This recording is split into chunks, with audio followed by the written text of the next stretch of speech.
Olá, já parou para pensar? E se a doença mental simplesmente não existisse? E se tudo fosse um mito? Olha, essa não é uma ideia qualquer, não. É a afirmação radical de um psiquiatra, o Thomas Szasz. Hoje, a gente vai fundo na obra provocadora dele, Ideologia e Insanidade, e vamos mexer com as bases do que se entende por saúde mental. Então se prepare, porque a discussão de hoje pode mudar o jeito de enxergar muita coisa. Ok. Para a gente entender essa ideia, que é, vamos ser sinceros, bem explosiva, a gente vai seguir o roteiro do próprio Szasz. Primeiro, a gente vai ver o que ele quer dizer com esse mito da doença. Depois, vamos falar do poder da linguagem como uma ferramenta de controle. Daí, a gente chega na acusação mais pesada dele, a de que a psiquiatria pode cometer um verdadeiro crime contra a humanidade. E no final, vemos qual é a alternativa que ele propõe para tudo isso. Bora lá? E logo de cara, ele já solta a bomba. A frase é essa: meu objetivo é argumentar que não existe doença mental. Para pensar um pouco no impacto disso. Um psiquiatra, dizendo que o campo de atuação dele se baseia numa premissa falsa. É daqui que parte toda a crítica demolidora dele. Tá, mas o que ele quer dizer com mito, exatamente? Será que ele está negando o sofrimento das pessoas? Porque, a angústia, a depressão, a ansiedade, tudo isso é muito real. Então, onde é que está o tal do mito? É isso que a gente vai investigar agora nesse nosso primeiro ponto. Olha, e aqui está o ponto mais importante para não ter confusão. O Szasz nunca, em momento algum, negou que o sofrimento humano existe. A dor é real. Ponto. O que ele critica é a metáfora. É o ato de chamar esses problemas de doença, sabe? Como se fosse a mesma coisa que diabetes ou um osso quebrado. Para ele, isso é um erro fundamental, é misturar as coisas. E essa distinção aqui é a chave para entender tudo. Na visão do Szasz, uma crença, sei lá, em comunismo, em cristianismo, no que for, não pode ser sintoma de um cérebro doente. Problemas no cérebro mesmo, tipo uma lesão, isso é coisa da neurologia, é físico. Agora, o que ele chama de problemas da vida são outra história. São conflitos morais, éticos, pessoais.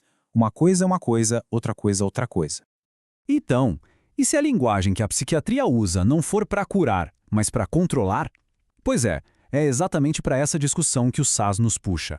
Ele vai dizer que os termos psiquiátricos acabaram virando uma espécie de retórica da rejeição. Uma forma, assim, muito poderosa de condenar alguém socialmente, mas com uma roupagem de medicina. Pensa só no poder que um rótulo tem. Falar que alguém tem diabetes descreve uma condição biológica, certo? Mas para o Szasz, quando se diz que alguém é esquizofrênico, a coisa muda. Isso não estaria descrevendo uma doença, mas sim julgando um comportamento.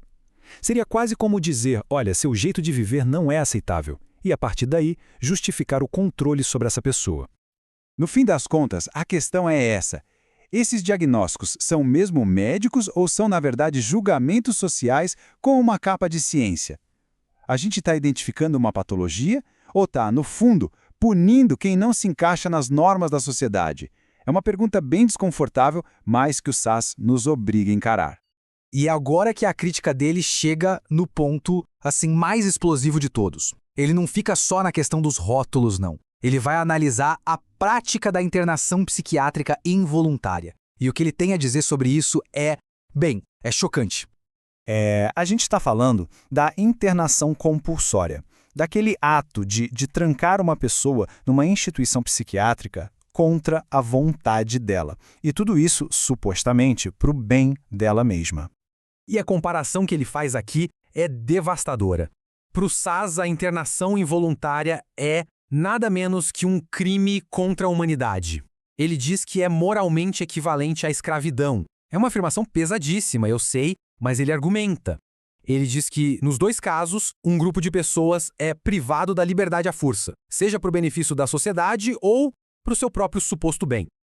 Ele vai traçando os paralelos, sabe? A perda de liberdade sem um processo legal justo, a criação de um papel social inferior, o do paciente, e, claro, os interesses econômicos que sustentam tudo isso. E talvez o mais cruel, na visão dele, é que nos dois sistemas, a pessoa oprimida fica sem ter como descrever o que está passando, porque a sua dor é toda redefinida como sintoma de uma doença. Ok, então o Szasz basicamente desmonta o conceito de doença mental. Mas aí fica a pergunta, o que ele coloca no lugar? Se não é doença, então o que é todo esse sofrimento que a gente vê por aí? Bem, ele oferece uma outra forma de enxergar isso. Ele chama de problemas da vida. Simples assim. Não são doenças que precisam de cura, mas desafios. Desafios pessoais, sociais, éticos, que precisam ser navegados, enfrentados. É como se ele tirasse o sofrimento do consultório médico e o devolvesse para a vida, para o campo da moral e das escolhas de cada um. E essa mudança de perspectiva é total. Em vez de ficar procurando por causas químicas para tudo, a gente passa a buscar razões e significados no comportamento. O tratamento vira um diálogo. E o mais importante de tudo, a figura do paciente passivo dá lugar à do agente moral, alguém que é responsável pelas suas escolhas. Tudo isso, então, leva a gente para a questão final. E talvez a mais importante de todas. Por que essa discussão toda realmente importa? Porque o que está em jogo aqui no fundo não é só a psiquiatria. São os próprios conceitos de liberdade e de responsabilidade. O grande perigo, segundo Saz, é o seguinte: a ideia de doença mental serve como uma desculpa perfeita para a gente fugir da responsabilidade pessoal. Pensa bem, se um comportamento considerado ruim ou imoral é só um sintoma, então ninguém é, de fato, responsável por nada do que faz. E, para ele, isso é o fim da liberdade. No final das contas, o trabalho do Saz força a gente a encarar umas perguntas bem difíceis, né? Tipo, onde termina a liberdade de cada um e onde começa o controle do Estado? Será que a gente está usando a linguagem da medicina para resolver problemas que, na verdade, são morais? E afinal, quem é que decide o que é um comportamento normal? São questões que definem o tipo de sociedade que a gente quer construir. E olha, tudo que a gente conversou aqui é só uma pincelada das ideias que estão na obra Ideologia e Insanidade. É um livro que, mesmo décadas depois de ter sido escrito, continua sendo tão polêmico e importante quanto era na época. Então, a gente fica com essa pergunta martelando na cabeça.